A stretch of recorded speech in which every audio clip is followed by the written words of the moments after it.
comes great responsibility. Tonnerre de Brest. I'm not locked in here with you. You're locked in here with me. In brightest day, In blackest night. Why so serious?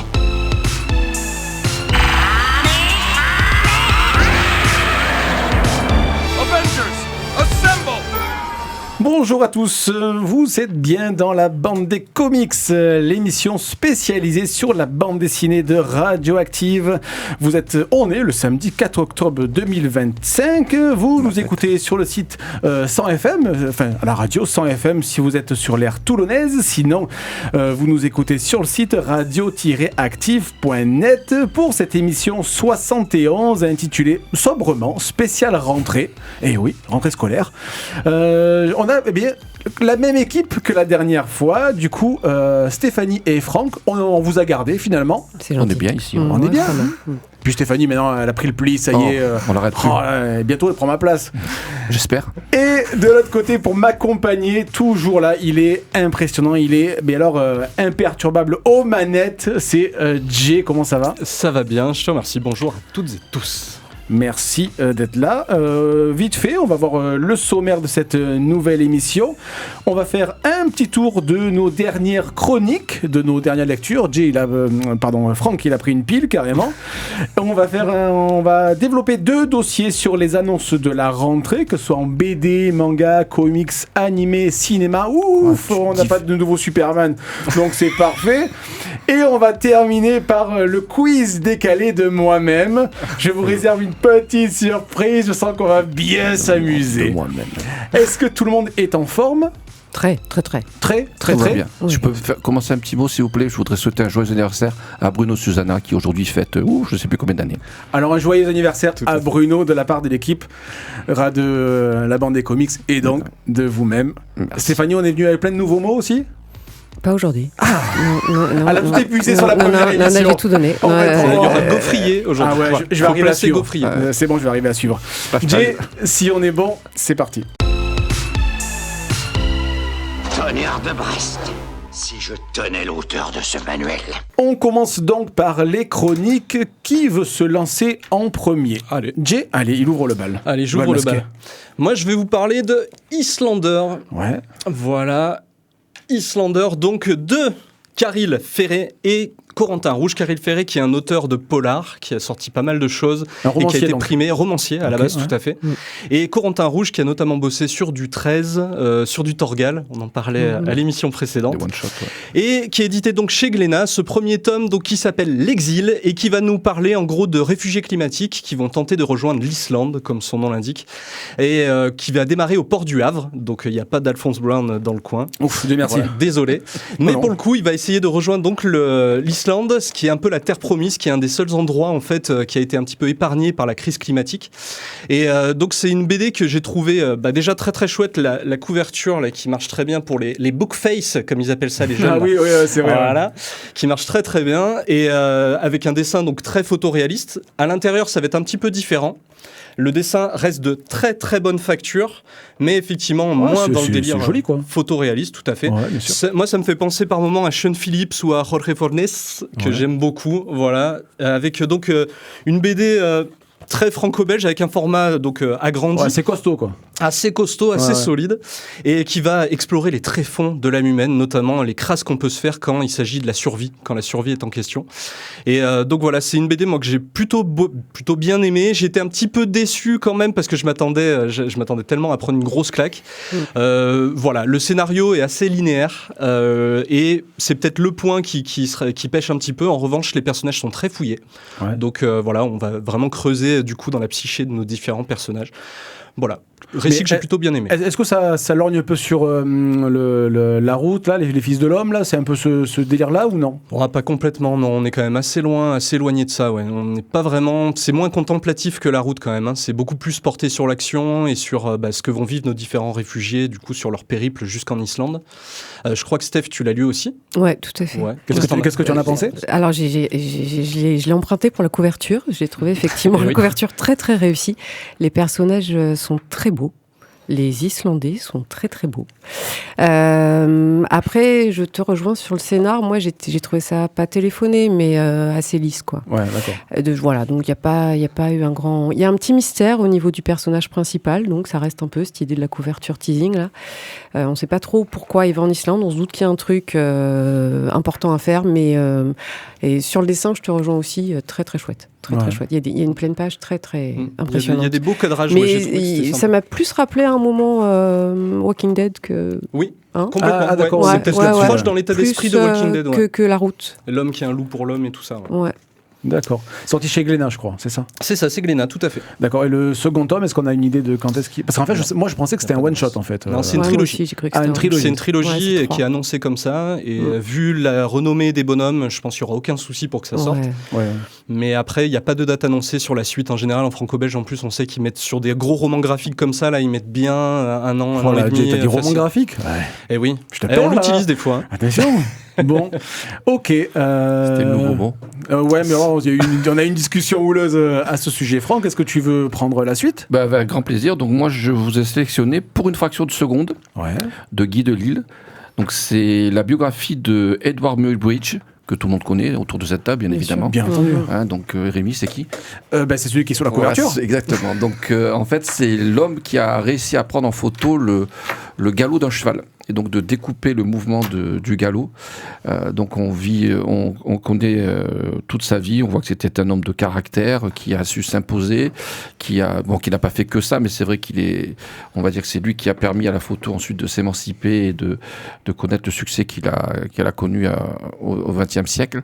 Donc c'est très intéressant, c'est plutôt en monochromie, donc gris, noir, blanc. Donc Guy Delisle, dessinateur que j'apprécie beaucoup. Moi j'ai beaucoup aimé parce que j'ai appris en fait la vie de cet homme, quoi. Donc on se rend compte que les outils que l'on utilise maintenant de façon quasi quotidienne et sans y prêter attention, elles ont aussi une histoire et aussi une découverte. Donc c'est très intéressant de ce côté-là. Et puis c'est vrai que c'est plaisant à lire. C'est documenté, il y a pas mal de photos d'archives. Il y a beaucoup de... Oui, c'est très documenté, puisqu'il a eu, à mon avis, il a dû faire un long travail de recherche, de lecture, aussi bien des bios, de l'auteur, que même d'autres personnes, puisqu'en fait, il avait tout un réseau, si on peut dire, qui a tourné autour de lui pour lui permettre de réussir dans cette voie-là. On s'aperçoit encore une fois que c'était un Français qui avait émis les premières idées pour prendre en photo le galop du cheval, mais c'est un étranger qui à nouveau a réalisé le bonheur jusque-là. D'accord, c'est sorti c'est récent, je crois. C'est sorti au début d'année, je crois. Ok. Début d'année 2025. D'accord. Et dernière petite nouveauté, puisque j'ai 2 minutes, Allez. on m'a dit, allez hop, donc j'ai tout calculé, tout chronométré. Bravo. Donc la nouvelle collection de la rentrée, puisque tous les ans on nous sort une collection de BD à acheter pour soi à prix un peu moindre qu'en librairie. Ouais. Donc ça, c'est la nouvelle collection Géo-Histoire qui reprend, pour faire honneur au roman national, tous les grands héros de notre histoire commune. Donc le premier c'était Bonaparte, le deuxième c'est Vercingétorix, le troisième sera Charlemagne. Donc voilà, si vous voulez vous cultiver un peu plus en dehors des bandes de l'école que certains ont quitté trop tôt, c'est une bonne occasion. Très bien, merci beaucoup. Stéphanie, oui, alors nous aurons pour une fraction de seconde, puisqu'il est dans mon prochain panier de commandes dans les médiathèques de la Seine-sur-Mer. Non, moi je voulais juste vous parler d'une autrice qui s'appelle Lisa Lugrin, qu'on a accueillie dans les médiathèques il n'y a pas très longtemps, pour En lire et le Sud, et qui fait un travail fabuleux. Donc je voulais juste faire un petit focus sur elle. Elle a une quarantaine d'années et elle fait un travail avec son compagnon qui s'appelle Clément Xavier. Moi j'ai découvert cette autrice quand elle est venue, et j'avoue que son boulot m'a assez impressionnée. Il y a 5 titres qu'on a aussi dans la médiathèque. Donc ça a commencé par Yekini, qui a eu le prix d'Angoulême découverte, je crois, en 2015, qui était la vie de 3 lutteurs au Sénégal. C'est très documenté, son travail, aussi, hyper documenté. Elle peut passer 2 ou 3 ans sur chaque BD. Elle s'entoure toujours d'historiens et d'archivistes. Donc c'est à la fois documenté et en même temps elle a un trait hyper simple, donc une narration très simple. Elle a fait Les Juges suffragettes, qui a Ouais, eu qui un est très petit- bien, et que j'ai lu ouais, beaucoup. très bien. Très sympa. Joli retentissement aussi d'ailleurs cette BD là. Et là ils viennent de Waco Aurore. Je sais pas si vous l'avez Oui, lu, ouais, mais ça me ça parle, ouais. c'était assez impressionnant sur un des derniers lynchages publics aux États-Unis, au Texas. Donc le lynchage en public de Jesse Washington où en fait on a vendu des cartes postales avec les photos. Enfin c'était une époque. Voilà. Magnifique. Et Malheureusement, pas forcément révolu. pas forcément Ah oui, c'est révolu. Donc ils font un boulot vraiment de documentariste vigilant. Et ce sont des objets extrêmement agréables et faciles à lire. Donc voilà, je recommande. Le dernier qui est sorti, c'est La dent de l'iguanodon, où là on partage le quotidien du couple en fait qui a lancé la paléontologie, les Mantle, je crois, qui s'appelait Mantle, qui ont découvert une dent. Et au début, tout le monde pensait que c'était une dent d'hippopotame, voilà, d'un mammifère. Et en fait, ils se sont entêtés pour dire que non, ça datait d'avant le bien avant, Mésozoaire quoi. et que c'était voilà. Donc ça a été parmi les pionniers de la paléontologie. Et il y a toujours aussi une importance donnée à la femme de chaque BD là. Donc ça va être Elizabeth Freeman pour Waco Aurore, qui était une vraie journaliste des suffragettes, hein, qui a fait le boulot de recherche et de mise à jour de ce qui s'était passé. Pour l'iguanodon, c'est la dame qui était paléontologue. Voilà. Pour les jujitsu-suffragettes, on partage le quotidien d'Edith Garud, qui était prof de jujitsu au 19e, Ok. ce qui était carrément... voilà. Donc il y a toujours aussi cette part qui est laissée à la femme, que j'ai trouvé très chouette dans ce prisme de l'histoire qu'on a un peu oublié. Ok. Voilà. C'est une autrice qui est de la région d'Aix, Oui. je crois. Marseille, Et ils sont- Elle est de Marseille. Ouais, Ouais, pas ils très sont très de loin. On Marseille. peut peut-être rajouter deux autres ouvrages aussi. L'histoire un populaire diptyque, de la l'histoire France, populaire extraordinaire, ouais, par le prisme des petites gens, en Ouais, fait. tout à Donc, fait, en 2 tomes chez Delcourt. En 2 tomes chez Delcourt, que nous avons dans les médiathèques de la Seine-sur-Mer. Oh, elle dit ça avec un aplomb. que je vous recommande. Et Terre Rebelle aussi, sur le mouvement zapatiste, que je ne connaissais pas. Et j'ai découvert aussi qu'il y avait encore possibilité à l'utopie dans ce monde. Donc je vous invite à découvrir tous ces ouvrages. BD historique et BD documentaire ont Ouais. de beaux jours de. Il faudrait qu'on Ouais. fasse un dossier sur ça, Oui, tiens, à ouais, l'occasion. ouais. Bim, et on invitera Stéphanie. À moi-même. Vas-y, Je peux oui, ah ben large, large. Je crois qu'on a dépassé Super. le temps. Tu Ah m'as non, dit, on est non très bien. Non, on est non, très justement. Attends, je prends l'élan. Aujourd'hui, je vais vous parler de The One Hand and the Six Fingers. Quel accent. Oui, de 4 artistes. Alors, Jay, elle a même son coffret fabuleux. Oui. C'est de Ramvé, pour Vendetta. C'est sorti en 5 numéros de janvier à mai 2025 en France, dans un format souple. Type single issue à 7,90. Si je vous parle du prix, vous vous doutez bien que je vais y revenir en fin de chronique. L'action se passe dans une mégalopole. L'inspecteur Harry Nassar, qui est beaucoup trop vieux pour ses conneries, va devoir reporter son pot de départ à la retraite. Le tueur en série qu'il a arrêté il y a 23 ans est apparemment de retour. Donc, on annule le gros Robert déguisé en Marilyn et la poupée gonflable et bim, il se lance à sa poursuite. En parallèle, on suit un homme, Johannes Veil, pseudo-artiste, qui a un boulot de merde et qui vient de se faire plaquer. Comme le gars s'est baigné dans des produits chimiques, un 6e doigt lui pousse à une main. Alors, s'il veut acheter des gants au Galerie Lafayette à Grand-Var, la vendeuse va faire une dépression. Par contre, avec 6 doigts, c'est sa femme qui va être contente. Eh oui, je l'ai faite celle-là, tant pis, bim.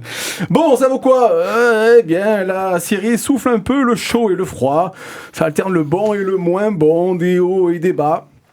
Les quadras autour de cette table savent de quoi je parle, hein. Voilà, on alterne. Chaque tome est divisé en 2, une première partie sur l'inspecteur et l'autre sur le tueur. Alors au début, j'ai rien compris à ce que je lisais, mais la série gagne en densité vers le milieu. Évidemment, les 2 séries vont se rejoindre, mais la conclusion est un peu floue. On n'est pas sûr de ce qu'on a lu, ni de ce qu'on a compris. On dirait du Christopher Nolan. Si la partie consacrée à l'inspecteur est irréprochable, que ce soit les planches, que ce soit l'histoire, les couvertures, je trouve que tout est vraiment top. En revanche, l'autre partie, elle est clairement en dessous.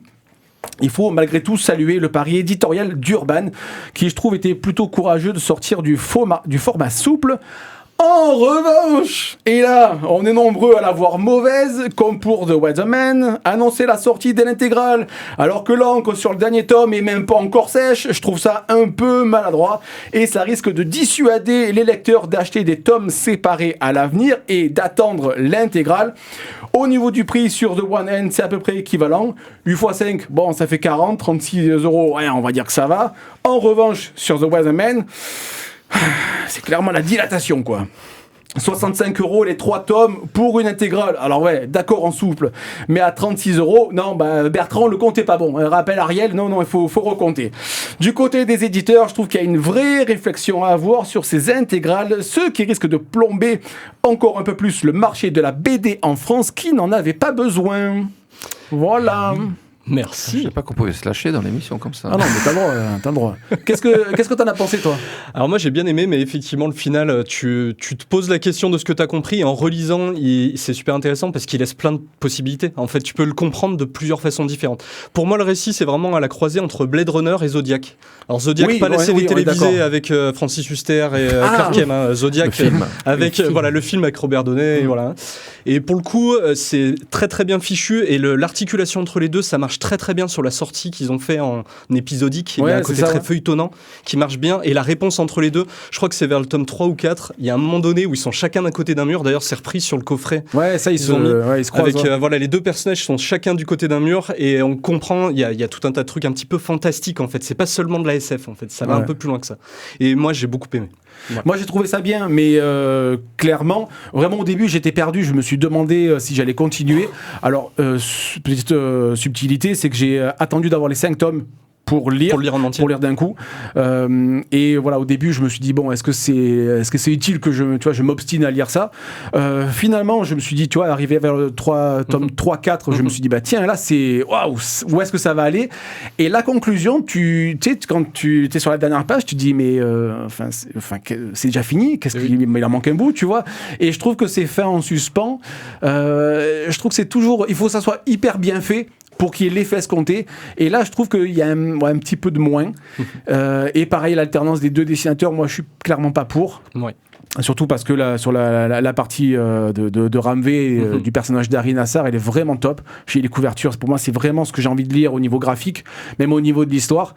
Mais là, voilà, je trouve que c'est les deux mêmes faces qui se répondent pas assez en termes de qualité, que ce soit graphique ou éditorial ou scénaristique. Et donc, je trouve ça un peu dommage. Mais voilà, malgré tout, je trouve ça bien de la part d'Urban de faire ce format souple. Ouais, de l'avoir tenté. Rien que pour ça, j'étais content, quoi. Non, je trouve ça très très bien. Bon, si on a fini au niveau des chroniques, je reprends mon conducteur. Vous l'avez pas lu Pas du tout. Non. Est-ce que c'est quelque chose qui vous tente ou pas plus que ça? Ça me tentait, moi. En le voyant en librairie, ça me tentait. Ça sort le 24 octobre en intégrale, du coup. Il y aura un album relié, voilà. Ouais, mais même ça, tu vois, c'est assez discutable, tu vois. Alors évidemment que la sortie en intégrale, tu peux pas y couper. Elle allait suivre. Et voilà, et en plus, ils vous ont voulu encaper, je pense, Noël. Si t'attends Noël suivant, on va dire que c'est passé à la trappe. Mais ça, je trouve que c'est un petit coup de moins bien parce que voilà, ce qui est ressorti sur les réseaux, les commentaires, c'est ça en fait. Ils se sont fait bâcher, clairement. Tu vois, moi je sais que je les ai allumés sur The Wise Man où tu dis, ben non, le dernier tome, il vaut 25 € et l'intégrale, elle a 36. Et là, par contre, tu vois, tu te dis, ben, j'ai fait l'effort sur les tomes séparés et c'est peut-être dommage d'avoir ce dernier tome si cher. Et surtout aussi rapproché de la sortie de l'intégrale, donc j'étais un petit coup de moins bien. On va passer à notre première pause musicale. Oh là là, attends. Qui est-ce qui a choisi? Alors là, par si contre, c'est Jay qui a choisi, je m'en vais. Tatsuya Kitani, Jikai Yokoku, No Longer Rangers, l'opening de la saison 1. Ouais, tout à fait, qui est un manga que j'ai commencé à lire aussi et qui est très sympa, qui revient sur les Super Sentai. Ah, mais là où il y a une vérité cachée. Voilà, tout à fait. Exactement. Et on suit les opposants des Sentai pour le coup, donc Bioman, Power Ranger et tous ces trucs-là. Mais pour le coup, on voit les opposants, le regard des mecs qui se font bolosser à chaque fois. Et c'est assez sympa, c'est assez drôle. Et ça passe très bien. Man, you come right out of a comic book. Bon, nous fait appâter, merci quoi. pour cette découverte musicale que je n'écouterai jamais, du coup. C'est bien, ça me sert à voir ce que je vais pas écouter plus tard. Vous êtes donc dans la bande des comics, l'émission spéciale bande dessinée de Radioactive. C'est l'émission 71 et on est toujours avec Stéphanie et Franck du collectif Raging Bull. On va ouvrir la première partie du dossier actualité, les annonces de la rentrée. Comme je l'ai dit en introduction, donc ça va être sur tout le spectre de la bande dessinée, le manga, le comics, les prochaines adaptations, enfermer James Gunn. Et du coup, Jay, je te laisse le lead sur cette partie. Alors, je vais pas commencer par James Gunn parce Tant que mieux. on va le laisser de côté un petit peu. On va faire reposer Rémi. Voilà. Mais qu'est-ce que vous lui reprochez à James? T'écouteras l'émission précédente. Vas-y, Jay. On lui reproche pas tous les mêmes choses. Vas-y. Du coup, je vais vous parler du programme, un petit peu de ce qui a été annoncé par les éditeurs, et notamment donc, pour ce dernier quadrimestre, n'est-ce pas ? Ça existe, tout à fait. Nouveau mot. Je vais vous parler d'une BD que j'attends, mais depuis des années. Comment ça ? Voilà, comment ça ? Laquelle ? Astérix dans les C'est écrit par un auteur français, pour le coup, auteur complet, dessinateur, qui va nous sortir du coup le 15 octobre un album qui s'appelle Silent Jenny. Oh, ça m'a surpris. Je l'ai pas vu venir, celle-là, tiens. Ça m'a surpris. Vas-y. Et c'est Mathieu Bablé, bien sûr, oui. Mathieu Bablé, voilà, qu'on connaît pour Shangri-La, Carbone et Silicium, tout un tas d'autres œuvres. Au label 619, donc désormais chez Rue de Sèvres, et qui va nous parler dans un futur donc potentiel. Les insectes pollinisateurs ont disparu et l'humanité est recluse dans des vaisseaux villages qui avancent et qui évoluent dans une espèce de steppe désolée. Et il y a une personne à l'intérieur de l'un de ces vaisseaux villages qui s'appelle Jenny et qui va partir en quête de traces d'ADN d'abeilles. Voilà, donc avec une espèce de fable écologique, visiblement, c'est quand même un des thèmes qu'on retrouve régulièrement dans tous les bouquins de Mathieu Bablé. Et pour le coup, en fait, il va nous proposer donc une BD qui va être une sorte de suite spirituelle à Shangri-La et Carbone et Silicium. Ah d'accord, je ne savais pas comme ça. Voilà, c'est un espèce de triptyque en fait sur l'ASF qui va être un peu moins désespéré que Carbone et Silicium quand même. Ils ont prévu de le sortir en 5 couvertures alternatives, notamment auprès des gros éditeurs, enfin des gros circuits de distribution comme la Fnac, Canal BD, etc. Et pour le coup, ils en ont prévu un paquet, ils en sortent 150 000 exemplaires. Donc ils font déjà confiance au bouquin et au public qui va suivre. Et ce qui est génial, moi ce que j'attends aussi avant tout, c'est que Toxic Avenger, donc l'artiste électro, sort un album qui va être la BO de la BD, donc avec 11 titres, ce qui est beaucoup plus que ce qu'il avait fait sur Carbone et Silicium, la BO qui était exceptionnelle, quand on aime un petit peu l'électro, c'est vraiment exceptionnel, et qui s'appelle Inframonde, et pour le coup, voilà, ils sortent qu'en 3000 exemplaires, le vinyle, donc... les gens vont se jeter dessus. Moi, je pense que je vais... Alors, dommage, parce qu'on a maintenant plus de disquaires indépendants à Toulon, mais du coup, je pense que... Alors, la BD, j'avais un petit doute, mais par contre, le vinyle, ouais. Non, mais il y a un côté collector où je sais que je suis archi fan. Alors, déjà du vinyle, mais je sais que je vais... ça marche vinyle, bien. ouais. En général, il nous fait d'ailleurs par chapitre, c'est-à-dire qu'on peut lire la BD en ayant la BO derrière, c'est vraiment une expérience immersive. Je l'avais fait pour Carbone et Silicium. Ah ouais, tu l'avais fait, ouais. Exceptionnel, quoi. Ça met vraiment dans le... Mathieu Bablé, c'est un auteur qui vous parle ? Oui. Enfin, moi, il me parle pas, je le connais, mais il me parle pas beaucoup, quoi. Ah, tu le connais carrément. Ouais, mais, non, mais c'est quoi ? En gros, c'est un Jurassic Park des insectes, quoi. C'est ça qu'il va nous faire, quoi. Non, je pense pas. Non, on est plus sur un truc post-apocalyptique, mais du coup, avec cette dimension de retrouver une flore suffisamment, on va dire, fertile pour que l'humanité puisse à nouveau se nourrir. Donc, moi, j'avais vu les planches à Angoulême, puisqu'il est venu nous présenter la BD. Et c'est vrai que c'est joli. Après, voilà, je trouve que Mathieu Bablé, je trouve qu'il fait des très belles choses. J'avais préféré Carbone à Silicium à Shangri-La quand même. Mais du coup, c'est un événement qui est vraiment très très attendu. Et j'ai l'impression que le label 619 a un peu fait la place. Tu vois, que je n'ai pas regardé toutes les sorties, mais j'ai l'impression que c'est le gros événement de fin d'année, en fait. Ouais, complètement. Puis en plus, ils sortent un petit peu des formats poche qu'ils avaient sortis avec Jaune et avec Shin Zero. Et qui changeaient complètement avec d'autres dessinateurs, parce que c'était Singelin qui dessinait notamment sur Shin Zero. Et même si c'était Mathieu Bablé au scénario. Quoi. Et je crois qu'ils ont fait plus ou moins 4 mains. Je crois il a un peu dessiné aussi, il me semble. Ah, il a peut-être mis un petit peu... Peut-être du design ou autre, il me semble. Ouais, il a donné des idées de découpage, il me semble. Je les avais vus à Angoulême, ils avaient fait justement une espèce de conférence, vous expliquaient un peu la construction. Et c'est d'ailleurs vachement intéressant pour le coup. Mais voilà, vous avez lu donc déjà du Mathieu Bablé. Oui. Tous les deux. Shin Zero. Ok. Et les autres, Carbone, on me l'a déconseillé. Donc, bon Pourquoi on t'a déconseillé ça La personne m'a dit que c'était pas bien. Donc, Silicium et Carbone. Carbone et Silicium. Carbone et Silicium. Toi, tu l'as lu, Stéphane ? Non, moi je l'ai offert. Tu vois, parce qu'il a bien. C'est celle qui t'a déconseillé, du coup. Il a été très emprunté, celui-là, par contre. Parce qu'il a eu beaucoup de presse aussi. Il était au prix il me semble qu'il était au prix des apprentis et des étudiants de la région PACA. Ah ouais, l'année de sa sortie, ou l'année d'après, je sais pas. Ah oui, le prix des lycéens et des apprentis. Des lycéens et des apprentis. Oui, exact. Je l'ai mis dans le désordre. Non, mais c'est ça, exactement. Ok. Est-ce que vous avez une news à partager, quelque chose ? Ou pas du tout ? Non, au niveau des news, non. Astérix sort le prochain. Voilà, pardon, moi je l'avais noté. Mais je l'ai pas lu encore. Donc, non, moi non plus. On n'a pas ce... Mais c'est vrai que ce qui est surprenant, c'est d'arriver encore à trouver un endroit d'Europe où Astérix n'a pas encore mis les pieds, quoi. Donc ça, c'est bien, quoi. On Après, va un peu plus au sud, après les Pictes, après... Alors, en Rome, général, après, j'avais entendu qu'il alternait un album à la maison, si tu veux. C'est vrai que c'est un album à À l'extérieur. l'époque, ce que Il Goscinny joue à l'extérieur. Ah, ça c'est pas Goscinny, là, maintenant. Ouais, maintenant peut-être moins. je Mais sais du pas. coup, Parce que le précédent, ils allaient à Rome, hein, avec Transitalique. ouais. Mais moi, je trouve que c'est un album que j'attends. Encore plus parce que ça a été c'est repris Fab par Caro.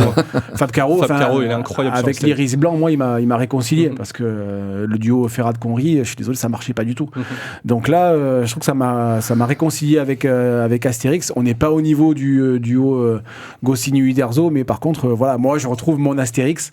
Alors, on sent bien que Fab Caro, il est un peu sur la retenue parce qu'il peut pas faire du Fab Caro, mais l'humour est là et je trouve que l'Iris Blanc a été une très bonne surprise qui s'est vendue. Je crois qu'il a dépassé le million. Ah oui. quelque chose comme ça. Là, t'es sur des chiffres, c'est pas la même chose. La problématique avec ces séries historiques, c'est que, enfin historiques au sens Ouais. de la bande dessinée, je veux dire, c'est que c'est toujours difficile de faire plaisir à la multitude de lecteurs. Parce que c'est vrai qu'on vit toujours sur les anciens Astérix, entre guillemets, donc on a envie de retrouver la patte de Goscinny, de retrouver son humour, les représentations des persos et tout, quoi.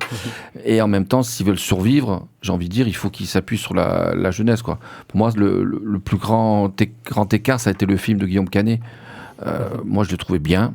Il avait de l'humour, il avait des représentations des jeunes, que ce soit avec Adèle, Zlatan ou autre, quoi. Mais après, à la vieille génération, ça n'a pas plu. Et Moi, donc, c'est toujours difficile pour eux, pour les auteurs. Tu dis que Conrad et Ferris n'y étaient pas. Moi, je trouve qu'ils étaient au contraire, enfin, ils étaient très sages, ils étaient dans la lignée de. Ouais, mais je trouve Goscinny et qu'il Uderzo, quoi. manquait. Ils n'ont pas fait d'écart. Ouais, mais il manquait quelqu'un pour un peu redynamiser ça. Je trouve que Fab Caro ou alors Wilfried Lupano, c'est quelqu'un qui me la souffle à l'oreille et je pense que c'est une très bonne idée d'avoir un peu ce petit peu de folie, tu vois, qui fait dynamiter et qui arrive à faire, je trouve, assez facilement le lien entre les vieux lecteurs et les nouveaux. On l'a vu sur Gaston Lagaffe qui est ressorti, où c'est compliqué. Ça n'a pas super bien marché. Gaston Lagaffe, hein.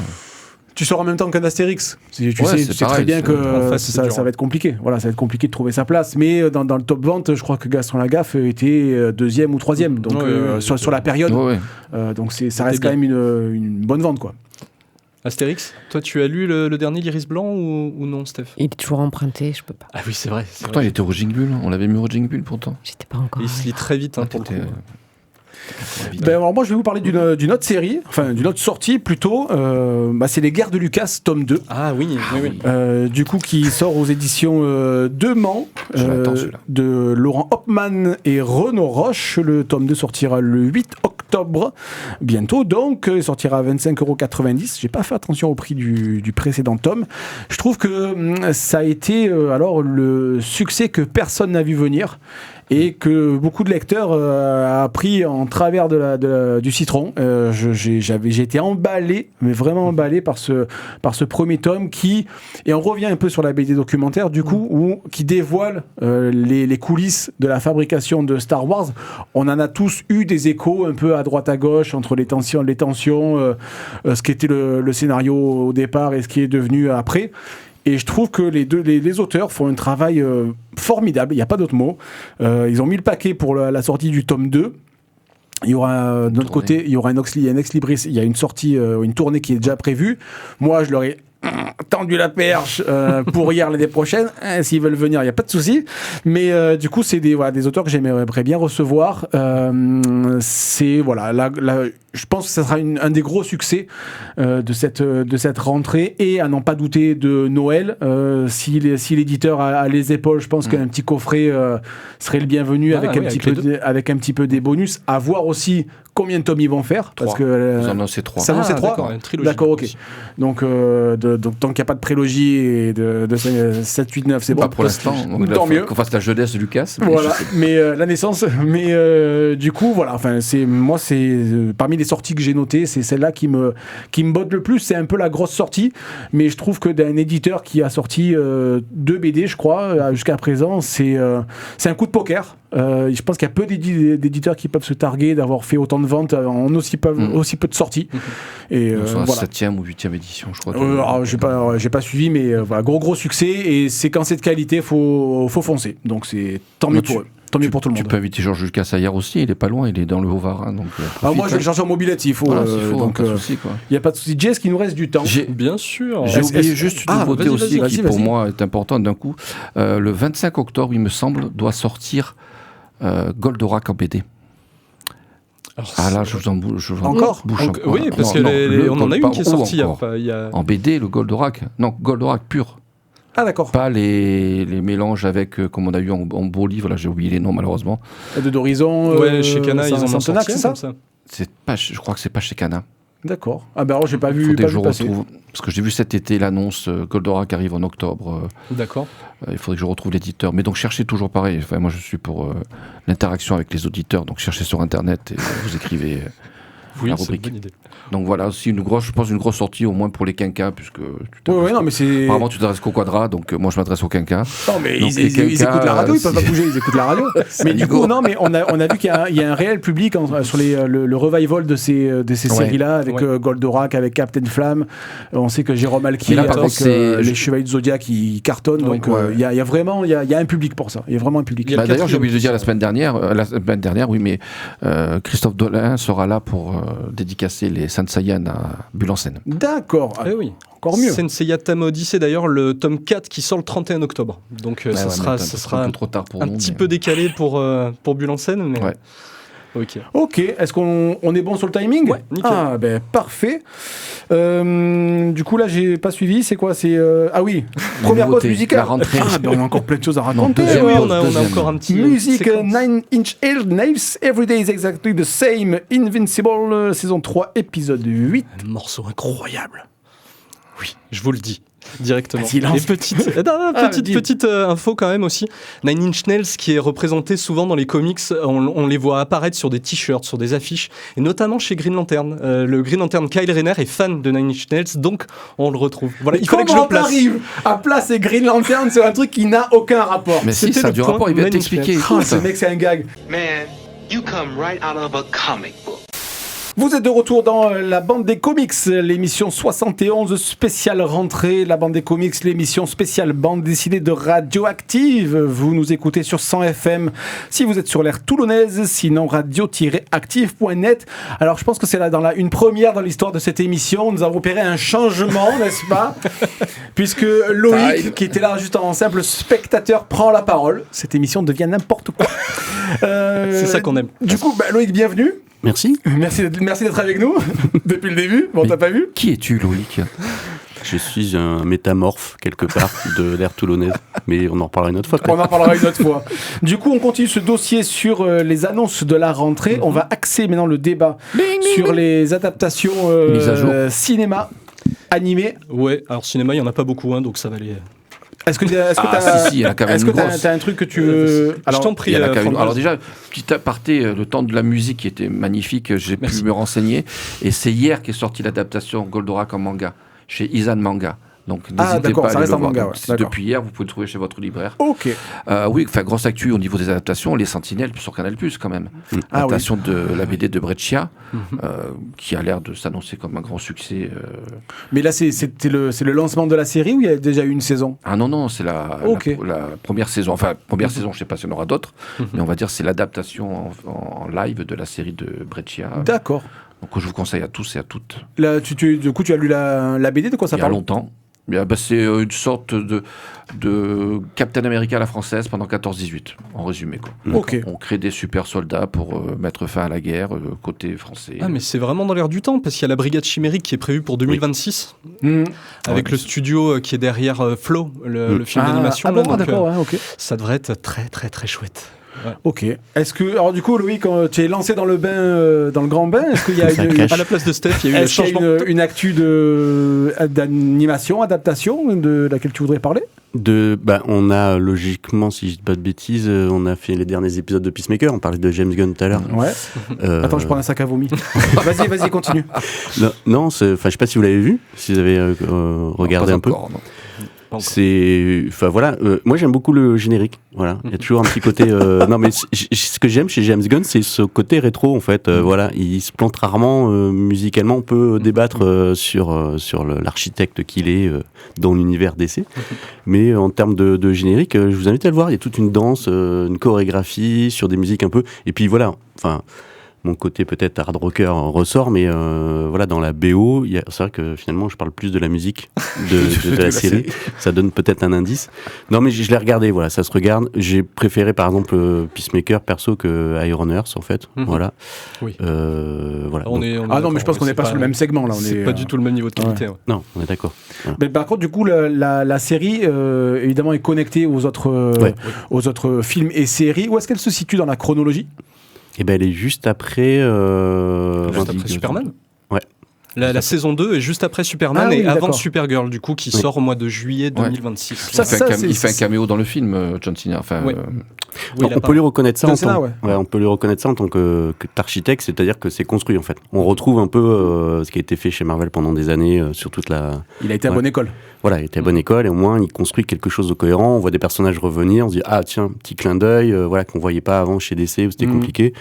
Je crois que de mémoire dans l'épisode 2 de Peacemaker, on revoit en fait la Justice League débarquer, alors en ombre chinoise, mais on voit un petit clin d'œil. La Justice Gang d'ailleurs, c'est ça, c'est qu'il a retourné un bout, en fait, parce qu'il y a une histoire de voyage dans le temps, il a retourné un bout pour qu'on voit le Justice Gang et plus la Justice League de Snyder de l'époque, quoi. C'est ça.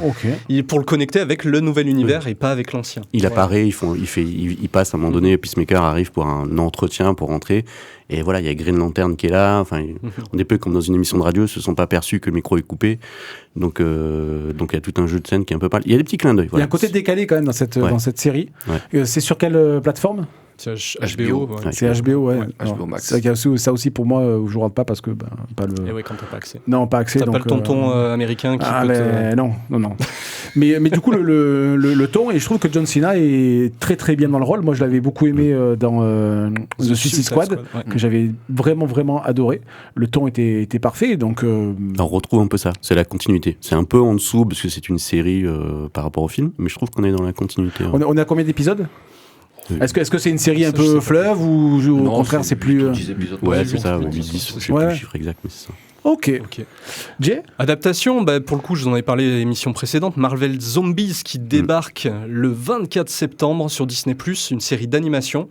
Donc en 4 épisodes, c'est très court, maintenant ils font ça et moi j'aime bien. Il y a le même casting vocal du MCU qui revient pour le coup, donc on le regarde en VO ou en VF, et on retrouve le même moteur graphique que What If, que la série What If. Donc c'est pas vilain quoi. Voilà, c'est dans la même mouvance quoi. Alors ça peut paraître un peu froid, il y a des gens qui aiment pas du tout cette façon d'animer, mais voilà, on n'est pas trop perdu, d'autant plus dans What If, il y avait eu un épisode où on y était déjà dans cet univers effectivement avec les zombies, donc c'est un espèce de spin-off finalement, et c'est créé par Zeb Wells qui est également à l'écriture de, je vous en ai parlé la dernière fois, Batman Deadpool, du coup du crossover en comics pour le coup, et qui a coécrit également Deadpool et Wolverine à l'époque, qui était sur le scénar. Donc voilà, ils font du lien aussi par ce biais-là. Vous avez lu déjà Marvel Zombies? Parce que ça remonte un petit peu le comics initial. Ça fait un moment, oui. Non, c'était innovant à l'époque, c'est vrai que ça changeait, puis bon, voir un peu tous les héros se faire bouffer, et des versions un peu totalement, complètement déjantées, différentes d'avant, ça faisait du bien, c'était cool. Mais c'était, je trouvais que le début était bien, et après, à la fin, on sentait l'épuisement du... souvent le problème de Marvel, au début ils ont des bonnes idées, ça marche, puis après ils font tirer, et puis... C'est pour ça que c'est intéressant, en 4 épisodes, comme ça... c'est condensé, quoi. Ouais. Moi, j'avais lu le comics qui était sorti, tu sais, dans l'opération 690 de Panini. J'avais trouvé ça, mais insupportable. C'est écrit par Kirkman, je crois. Ouais, c'est ça. Oui, parce qu'il a joué sur la fibre.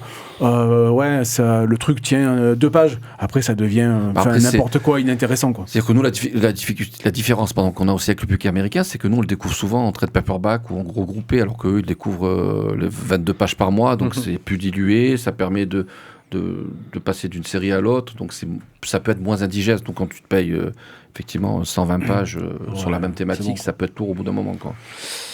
Moi, je voudrais parler d'un film qui va sortir en octobre, le 22 octobre 2025. Il s'agit d'Arco. Arco, je ne sais pas si vous avez entendu parler, qui est le premier film animé de l'auteur Hugo Bienvenu, un dessinateur que j'adore, que j'avais découvert avec Développement Durable, avec Préférence Système. C'est un artiste, un dessinateur qui essaie de replacer la technologie au centre de l'humanité, ou inversement, il a toujours des thèmes assez futuristes et à chaque fois, et même retournés vers l'être humain. Et là, l'histoire, je vous donne le pitch très vite.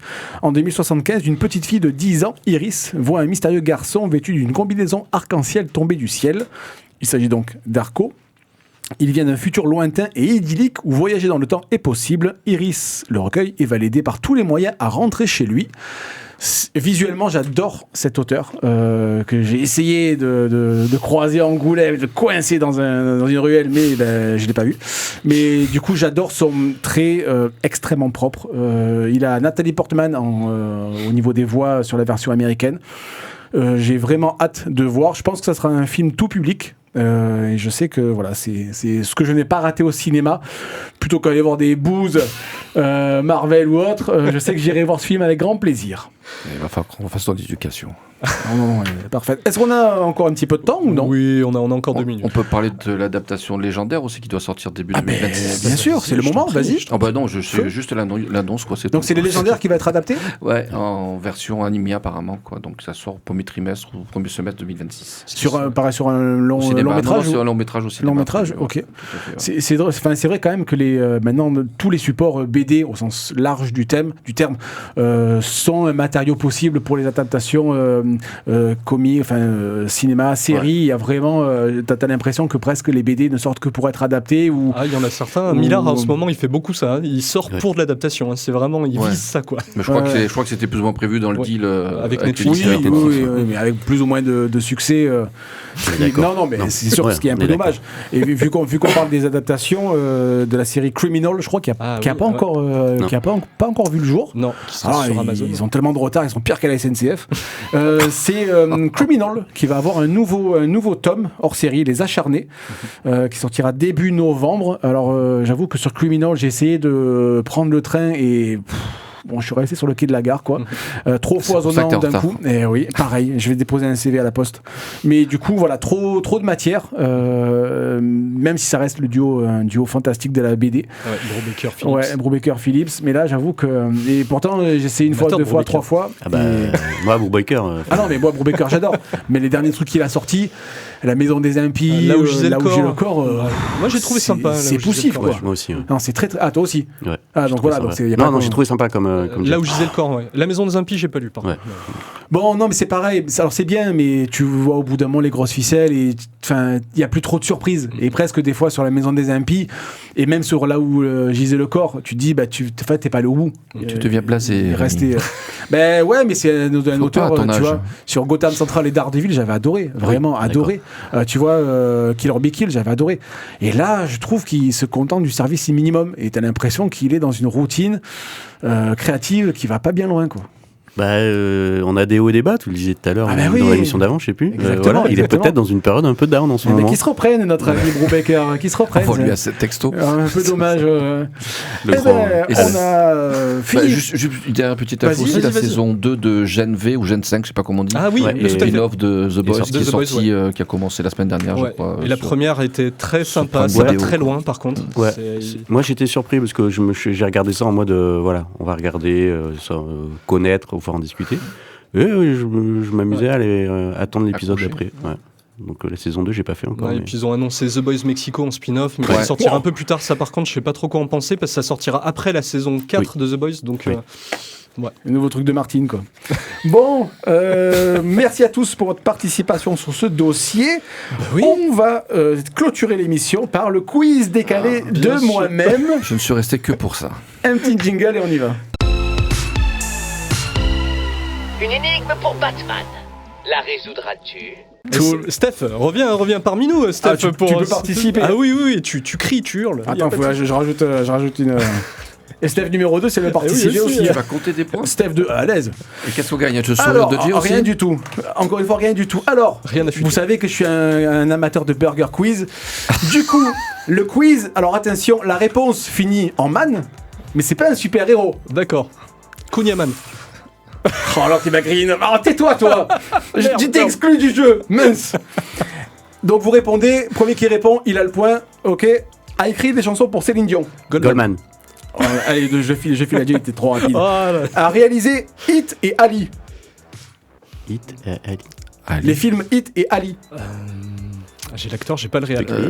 Wonder Woman. Stevie Woman. Je sais pas. Merde. Personne. Non, je l'ai pas, Ali, non, pour le coup, non. j'ai pas le réel. Ouais. Michael Mann. Ah bah oui. Ah oui, bah oui. Oh, quelle déception. Hit. Ok. Ah oui, Hit. Ah oui, ok, mais ouais, mais Mais lui, Hit. non. Oui, oui. Ah, mais Ouais, je là, vais je renvoyer à pense l'école. tout de suite, j'aurais trouvé. Chez les Indiens, communique avec les esprits. Shaman. Je sais, je mets le point à tout le monde, je sais pas. Il a joué en équipe de France de foot. Griezmann, ouais. Griezmann. Tranquilla. On rentre pas s'il monte la garde. Sésame. Non. Non, le gardien. Doberman. Ouais. Doberman. Doberman. Dieu, Ça dépend. hein. Joli. Les mecs sont gentils. Hein. C'est un biopic sur Elton John.